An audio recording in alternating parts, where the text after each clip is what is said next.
England జట్ల మధ్య జరుగుతున్న 3 వన్డేల సిరీస్లో టీమిండియా డామినెన్స్ ఏర్పరిచింది. తొలి 2 వన్డేలు కంప్లీట్గా టీమిండియా ఆధిపత్యం చూపించింది. ఆల్రౌండ్ షోతో అదరగొట్టేసింది. అలానే ఈ సిరీస్లో మరొక వన్డే మిగిలి ఉండగానే 2-0తో సిరీస్ని అయితే కైవసం చేసుకుంది. అయితే నామమాత్రం పోయిన 3వ వన్డేకు పెద్దగా ప్రయోగాలు చేస్తుందని అందరూ భావిస్తున్నారు. బట్ నా పాయింట్ ఆఫ్ వ్యూలో అయితే ప్రయోగాలు పెద్దగా జరిగే ఛాన్సెస్ అయితే లేవు. మరొక 1 వీక్లో ఛాంపియన్స్ ట్రోఫీ స్టార్ట్ కాబోతున్న నేపథ్యంలో ఉన్న ప్లేయింగ్ 11లో అందరూ ఫామ్లోకి రావాలి కాబట్టి ప్లేయింగ్ 11 మీద కసరత్తు చేస్తుంది అనుకుంటున్నా. సెకండ్ వన్డేలో రోహిత్ ఫామ్లోకి రావటం ఛాంపియన్స్ ట్రోఫీ ముందు టీమిండియాకి అద్భుత బలం అని చెప్పుకోవచ్చు. అలాగే 3వ వన్డేలో విరాట్ కోహ్లీ కూడా ఫామ్లోకి వచ్చి కొన్ని రన్స్ కొడితే తన బ్యాట్ నుండి ఛాంపియన్స్ ట్రోఫీకి డెఫినెట్లీ టీమిండియానే ఫేవరెట్ అనడంలో సందేహం లేదు. అందుకే 3వ వన్డే మీద సర్వత్రా ఆసక్తి నెలకొంది. అలాగే అదర్ ఎండ్లో బట్టర్ సేన ఈ టూర్లో కంప్లీట్గా బ్యాక్ ఫుట్లో నిలిచింది. 5 టీ20ల సిరీస్లో కేవలం ఒక టీ20 మ్యాచ్ అయితే గెలిచింది. ఈ టూర్లోనే చివరి మ్యాచ్ ఇది. అలానే వన్డే సిరీస్లో చివరిదైన 3వ మ్యాచ్. ఈ మ్యాచ్ అయినా గెలిచి ఈ టూర్ని విజయంతో ముగించాలని ఇంగ్లాండ్ అయితే పట్టుదలగా ఉంది.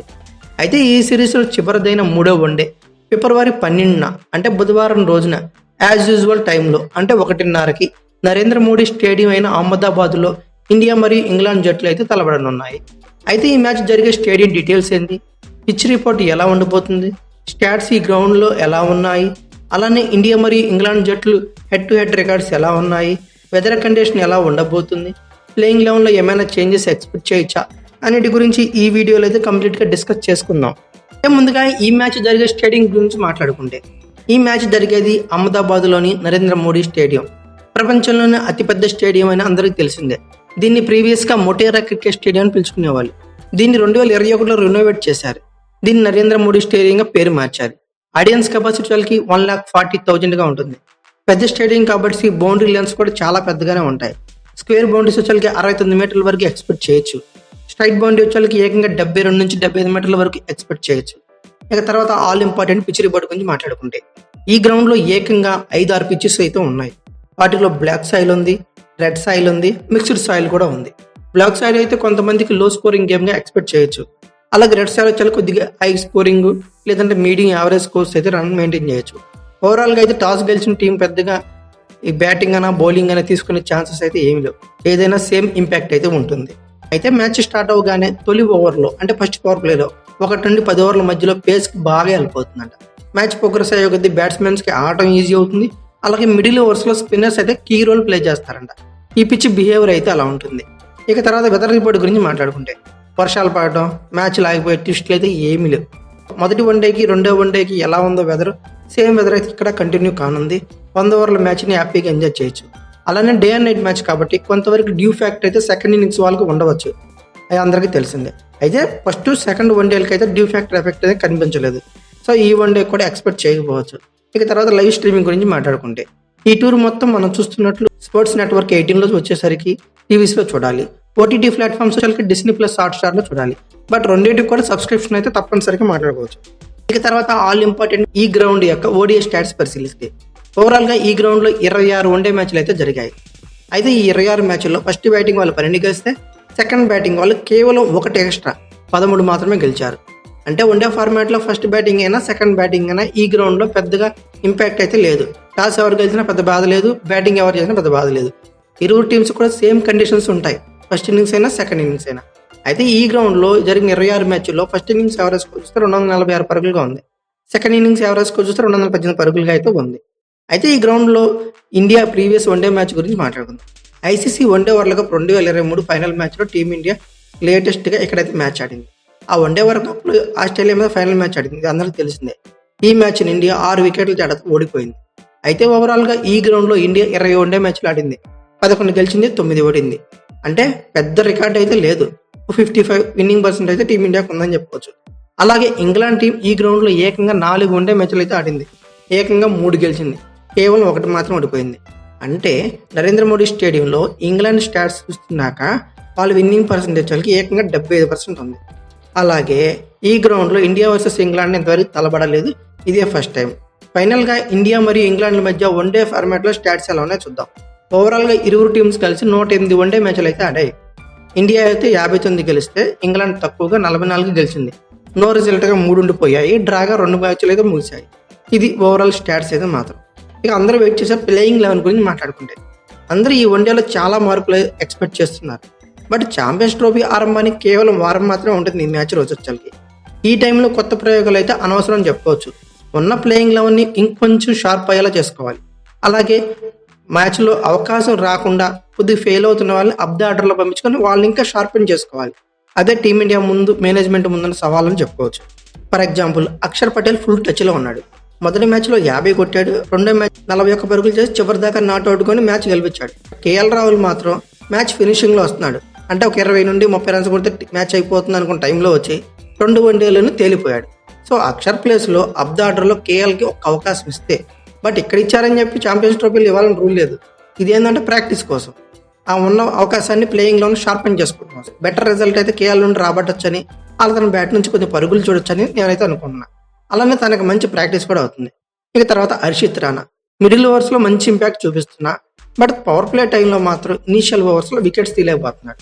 ఏ మ్యాచ్నైనా ఏ అపోనెంట్ టీంనైనా దెబ్బ కొట్టాలంటే ఖచ్చితంగా ఓపెనర్స్లో ఒకరిని పవర్ ప్లే లోపే అవుట్ చేయాలి. ఇది మ్యాక్సిమం ఇద్దరిని అవుట్ చేస్తేనే అప్పుడు అపోనెంట్ టీమ్ మీద ప్రెజర్ అనేది క్రియేట్ అవుతుంది. బట్ అలా వికెట్ తీసే బౌలర్ అయితే లేబోడు. షమీరా వెళ్ళిపోతున్నాడు. అలాగే హర్షిత్ రాణా, షమి ఇద్దరు కూడా రన్స్ ఫ్లో అయితే బాగా లీక్ చేస్తున్నారు. సో పవర్ ప్లేలో మంచి అటాకింగ్ బౌలర్ అయితే ఒకరు ఉండాలి. అంటే వాళ్ళు ఓపెనర్స్ని స్ట్రగుల్ చేయాలి, అట్ ద టైం వాళ్ళ వికెట్లు పడగొట్టి అపోనెంట్ టీంను ప్రెజర్లోకి తీసుకెళ్ళాలి. అలాంటి బౌలర్ కోసం ట్రై చేయాలి అని నేనైతే అనుకుంటున్నా. అలాగే ప్రతి వన్డే మ్యాచ్ కూడా ఫస్ట్ వన్డే కానీ సెకండ్ వన్డే కానీ మహమ్మద్ షమి, హర్షిత్ రాణా, అలాగే సపోర్టింగ్ బౌలర్ అయిన హార్దిక్ పాండ్యా ముగ్గురు కూడా రైట్ హ్యాండ్ పేస్ అవడం కొంచెం డ్రాబ్యాక్ కనబడుతుంది. అంటే ఇప్పుడు ఇంగ్లాండ్ మీద ఆడుతున్నాం కాబట్టి వాళ్ళంత పెద్ద ఫామ్లో లేరు కాబట్టి ఓపెనింగ్ ఆడినా మిడిల్ ఓవర్లో మిడిల్ బ్యాట్స్మెన్ బాగా ఆడలేకపోతున్నారు. అదే వేరే ఛాంపియన్స్ ట్రోఫీలు అంటే అన్ని టీమ్స్ మంచి ఛాంపియన్స్ అని అర్థమైంది కదా. వాళ్ళ మీద వచ్చేకి రైట్ కాంబినేషన్ తేలితే మ్యాచ్ అవ్వదు. సో నాకు తెలిసి ఈ 3వ వన్డేలో హర్షిత్ రాణాని కానీ షమీ ఖాన్ రెస్ట్ ఇచ్చి వాళ్ళ ప్లేస్లో ఖచ్చితంగా ఇతను ఆడిస్తే హర్షదీప్ సింగ్ నాకు బాగుంటుంది అనుకుంటున్నా. లేదంటే హార్దిక్ పాండ్యాని తగ్గించి ఈ ముగ్గురు పేస్ బౌలర్లతో దిగితే బాగుండు. ముందు ప్రాక్టీస్ కుదురుతుంది, ప్లేయింగ్ 11 కొద్దిగా స్ట్రక్చర్ బాగుంటుంది అని నేనైతే అనుకుంటున్నా.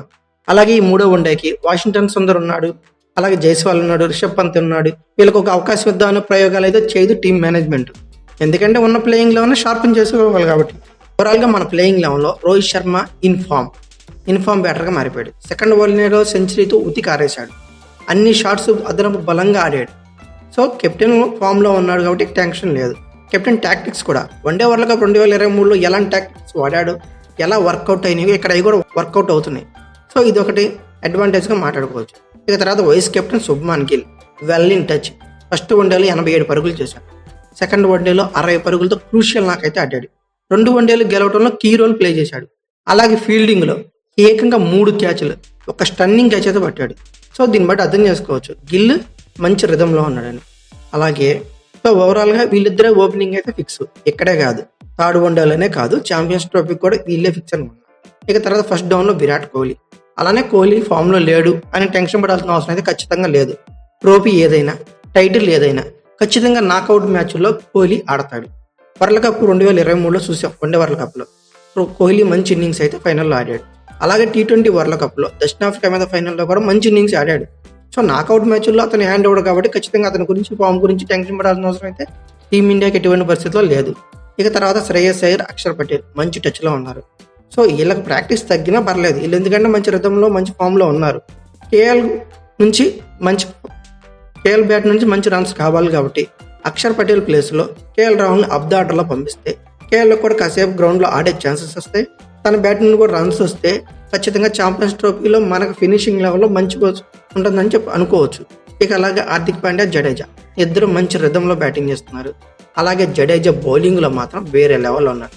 నిన్న మ్యాచ్ ఫస్ట్ వన్డేలో సెకండ్ వన్డేలో రెండూ కలిపి 20 ఓవర్లో కేవలం 2 బౌండరీస్ మాత్రమే ఇచ్చాడు.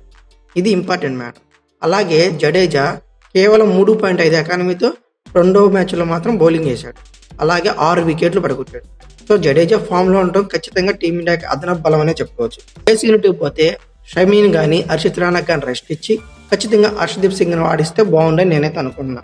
ఓవరాల్గా ప్లేయింగ్ 11 పేపర్ మీద చూద్దాం. రోహిత్ శర్మ, శుభ్మాన్ గిల్, విరాట్ కోహ్లీ, శ్రేయస్ అయ్యర్, కేఎల్ రాహుల్, అక్షర్ పటేల్, హార్దిక్ పాండ్యా, రవీంద్ర జడేజా, హర్షిత్ రాణా, మహమ్మద్ షమి, హర్షదీప్ సింగ్, వరుణ్ చక్రవర్తి. ఇలా ఉంది మన ప్లేయింగ్ 11 ఇంగ్లాండ్తో 3వ వన్డే. మీ ఒపీనియన్ ప్రకారం ఇంగ్లాండ్తో జరగబోయే 3వ వన్డేకి ఎలాంటి మార్పులు ఉంటే బాగుంటుంది అనుకున్నారో ఖచ్చితంగా కామెంట్ బాక్స్లో పిన్ చేయండి. అలాగే ఈ వీడియో కనుక మీకు నచ్చినట్లయితే like, share, comment plus subscribe చేసుకోండి. అలాగే పక్కనే ఉన్న బెల్ ఐకాన్ అక్కడ మాత్రం మర్చిపోకండి. Thank you for watching. Have a nice day.